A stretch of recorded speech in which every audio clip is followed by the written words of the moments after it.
3 ঘন্টা পুরা জেদ্দা শহর হয়রানি করছে। আচ্ছা ভাই, কালকে আপনার কি সমস্যা হয়েছে আমাদেরকে যদি বলতেন। আসলে ভাই কি বলবো, আসলে আমার ভাগ্যটাই খারাপ।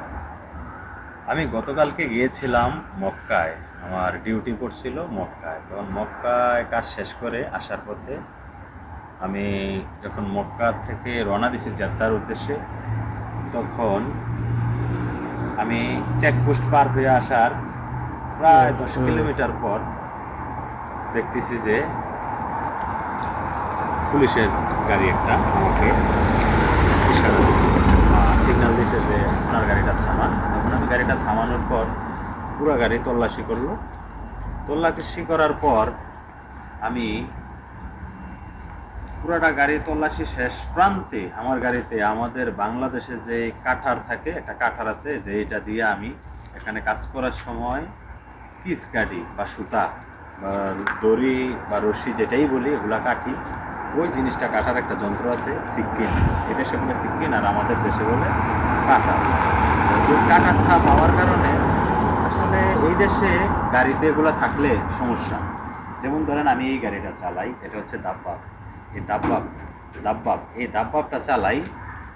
এই গাড়িটাতে চেক করার, এই গাড়িটা কিন্তু আমার সাথে ছিল, অথচ এই গাড়িটার থেকে এই ছোট্ট একটা সিক্কিম পাওয়ার কারণে আমাকে দীর্ঘ 3 ঘন্টা পুরা জেদ্দা শহর হয়রানি করছে। তারপরে কি করব, হয়রানির পর শেষ পর্যন্ত অনেক কষ্ট, যে গাড়ির যে জায়গাটা খুব কষ্ট ছিল ভাই, কি বলবো, আমার চোখটা পানি এসে গেছে রে ভাই। আসলে আমি বলার মতন না, আমার ভাষায় বলার মতন না। তারপরও অনেক ধৈর্য সহকারের পরে শেষ পর্যন্ত বললাম, দেখ তোরা আমাকে ক্ষমা করে দে, কারণ আমি কোনো গলত করি নাই বা ভুল করি নাই। ওদেরকে বলার পরে শেষ পর্যন্ত আমার কথাটা শুনছে, কিন্তু হালকা কিছু আমার বেমার আসছে। তো যাক, এটা আমার কপালে ছিল। হয়তো বা এটার কারণে আমি কিন্তু বাংলাদেশে চলে যাইতে হতো। তো আমি বলবো কি ভাই, আপনি জিজ্ঞাসা করছেন তাই বললাম, আমার মতন ভোগান্তি আর কেউ বুঝবেন না। কোনো গাড়িতে কোনো সময় সিক্কিন বা যন্ত্র যেটা দিয়ে মানুষকে আঘাত করা যায়, এরকম কোনো যন্ত্র কখনোই গাড়িতে রাখবেন না। এই কথাটা কখনোই বলবো, এই কথাটা একটু সবাই খেয়াল করে গাড়ি চালাইবেন। গাড়ির জগৎটাতে অন্তত পক্ষে যারা রাস্তাঘাটে থাকেন এই কামটা করবেন না।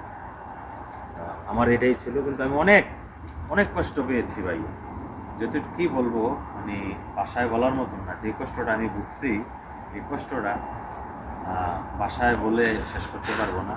যারা এই বিষয়ে আটকানি খাইছে বা এটার বিষয়ে হস্তানস্ত হয়েছে, 3 ঘন্টা মূল্যবান সময় শেষ করছে, আর অনেক কষ্ট পেয়েছি ওই সময়।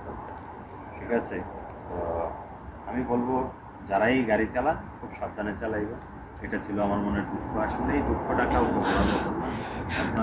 আপনি জিজ্ঞাসা করছেন, আপনার সাথে শেয়ার করলাম। অবশ্যই সবাইকে এই জিনিসটা সতর্ক করে দিবেন, আমার সাথে যেটা করছে আর যেন কারোর সাথে না